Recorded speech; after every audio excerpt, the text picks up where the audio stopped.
Hey guys, welcome to day number 5 of our 7-day project where we are attempting to do this journey together to grow in prayer and to grow in our understanding and desire for spiritual awakening. And so it's been a wonderful journey so far. Let's finish this strong to the end, consuming every piece of content, watching every video, praying through the prayers. Let's allow the Holy Spirit to change our lives through this process.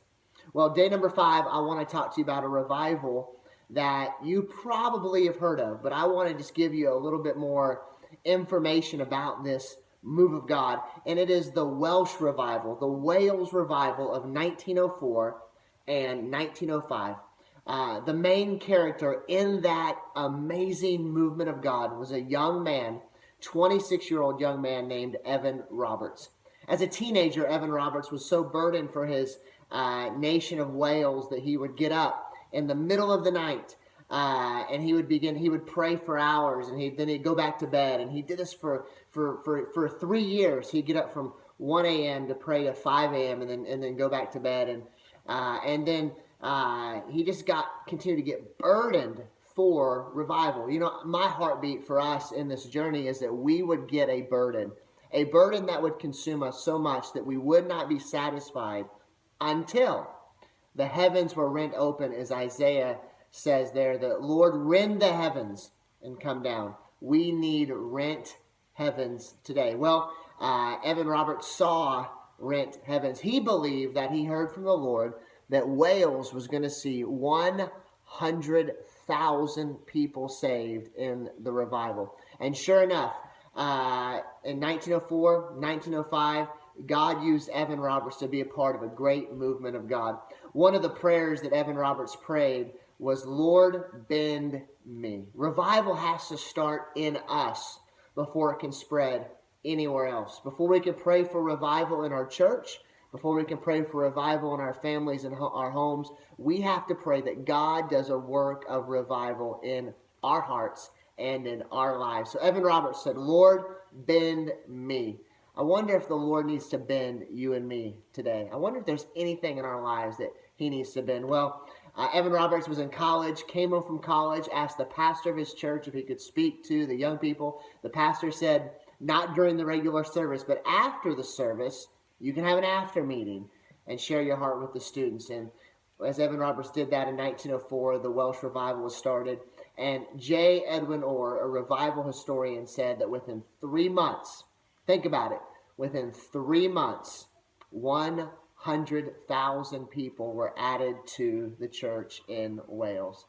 26-year-old Evan Roberts, who prayed for personal revival, believed that God gave him a vision he was going to send a revival. He saw it. And 5 years later, because some people wonder, does revival last? 5 years later, they said 80,000 of those people could still be found in the churches there in Wales. Well, as we kind of wrap this up, I want to give you, Evan Roberts had a sermon. And in that sermon, there were 4 main points.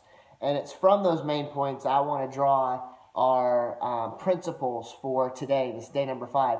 Evan Roberts' 4-point sermon in concerning revival, how we can experience revival, said this, beginning, number one, you want to experience revival? Confess any known sin to the Lord and any wrongdoing. I wonder if there's any known sin that we need to confess today. Anything, big or small. Number 2, he said, put away any doubtful habit. Is there anything that might not be sin, but just as something that we know it's not something that the Holy Spirit would want in our lives? Put away any doubtful habit. Number 3, obey the Holy Spirit promptly. When the Holy Spirit shows us something, we just determine no matter what it is, we're going to obey him immediately. We need to obey the Holy Spirit. And fourthly, his fourth part of his sermon was, when given an opportunity, confess Christ openly. God gives you a chance to share your faith, share it boldly. I guess the 2 points I want to give to you that I kind of draw from those 4 points of Evan Roberts' sermon is this, and this is for today. If we're going to experience revival, we need a hunger for holiness, a hunger for holiness, to be as much like the Lord as we can. And then we need to be given to evangelism, sharing our faith. A revival that does not end up with us sharing our faith, I personally don't believe was a revival to begin with. Because when God gets a hold of us, we're so consumed, we have to share that with others. And so, friends, day number 5, I want to see another revival just like the one that happened a little over 100 years ago in Wales. And my prayer for you and me in this pursuit of holiness, in this prompting to be more evangelistic as individuals and as a church, is that we would pray the prayer of Evan Roberts, Lord, bend me. Have a great day. God bless. Let's keep going. Take care.